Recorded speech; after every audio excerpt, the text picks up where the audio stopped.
नमस्कार, आदाब। मीडिया के सारे मित्रों को मेरी तरफ से नमस्कार।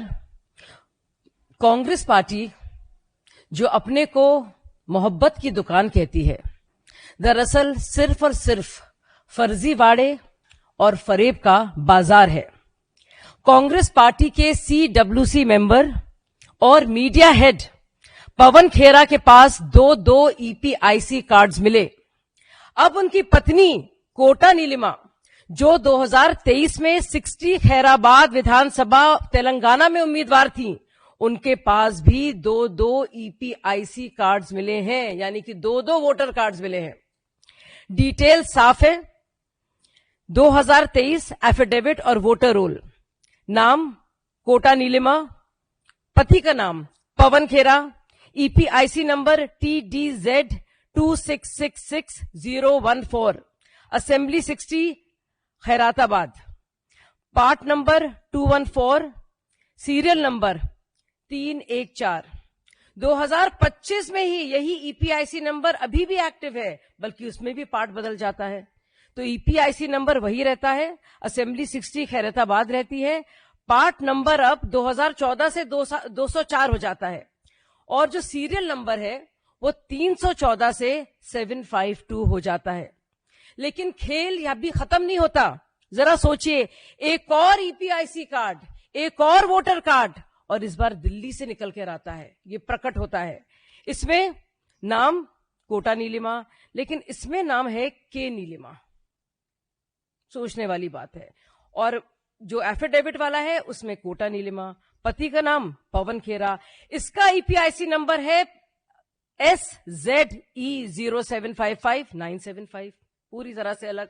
Assembly 40 new Delhi, part number 78, serial number 821। तो ये मैं पूछना चाहती हूं, चाहे ये बात हो आपके नजदीकियों की या फिर बिहार में तेजस्वी यादव की, जिनको ऐसी मुंह की खानी पड़ी थी जब उनके प्रेस कॉन्फ्रेंस के ठीक बाद उन्हीं के दो EPIC कार्ड्स मिले थे। और वैसे दास्तान कोई नई नहीं है। 1980 में सब जानते हैं, सोनिया गांधी एक इटालियन नागरिक होने के बावजूद वोटर लिस्ट में अपने को उन्होंने शामिल किया था, यानी नागरिक बनी बाद में, वोटर लिस्ट में नाम पहले है। तो वोट चोरी के इल्जाम लगाने वाली ये पार्टी दरअसल जानी जाती है वोट डकैती के लिए। और ये वोट डकैती किस तरह से होती थी EVM आने से पहले कश्मीर और बिहार में, इससे पूरा देश वाकिफ है। और सोचिए, राहुल गांधी जी से एक सवाल है कि आप आम लोगों पर तो लांछन लगाते हैं, उंगली उठाते हैं, लेकिन अपनी कोर टीम की जो दोहरी पहचान है उसमें चुप हो जाते हैं। क्या होता है आपके खोजी पत्रकार का? आपके अंदर का खोजी पत्रकार तब तक जाग जाता है जब आप बात करते हैं एक बुजुर्ग महिला की, शकुना रानी की, आदित्य श्रीवास्तव की, गुरकीरत सिंह डैंग की, तब उसमें खूब झूठ बोलते हैं और हलफनामा भी नहीं देते।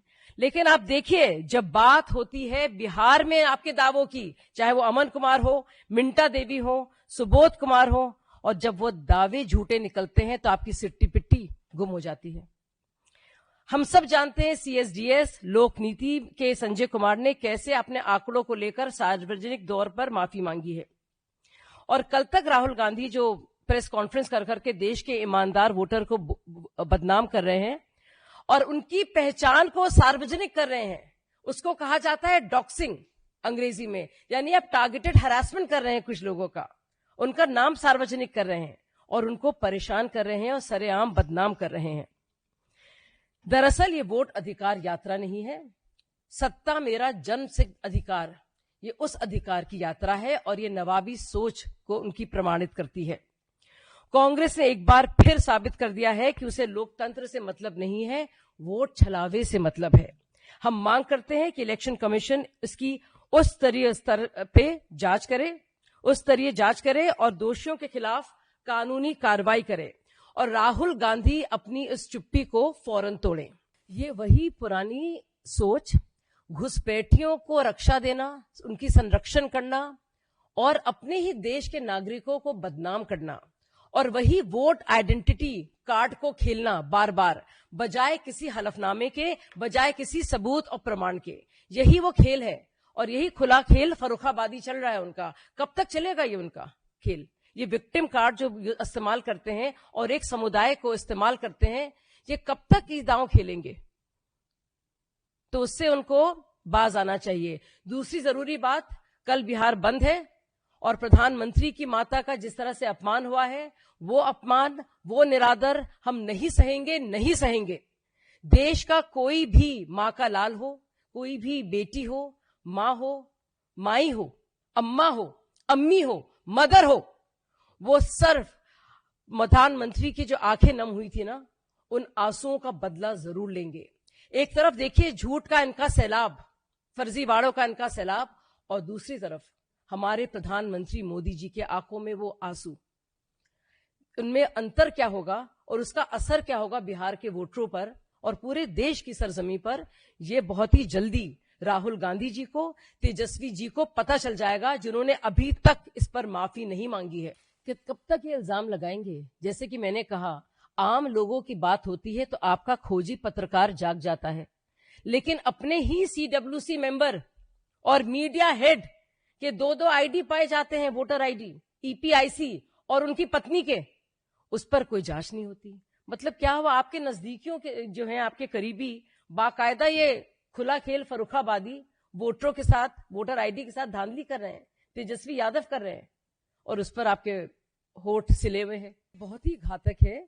और सबसे ज्यादा तकलीफ की बात है, प्रधानमंत्री जी को कितना अफसोस हुआ होगा, कितने उनके दिल में पीड़ा होगी, उस पीड़ा का एहसास लोगों को है और इसका असर जरूर पड़ेगा। और बिहार का एक एक नागरिक, पूरे देश का, मैं बता रही हूं, उन आंसुओं का बदला जरूर लेगा। They will avenge this.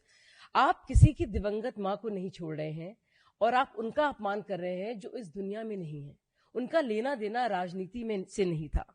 तो ये चिराग पासवान की माता जी के साथ भी किया गया और इनका नाम और उनका वास्ता राजनीति से कभी जुड़ा नहीं था।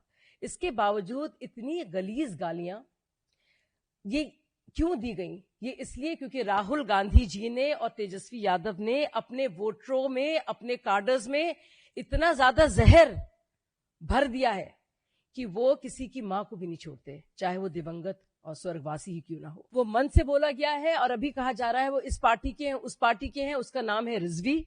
और जिस मन से बोला गया है, जो आयोजन करता है, उनका नाम है मोहम्मद नाशाद, जो बाकायदा कई सालों से कांग्रेस के यूथ लीडर भी रहे हैं और जाने माने कार्यकर्ता और सीनियर नेता हैं बिहार में।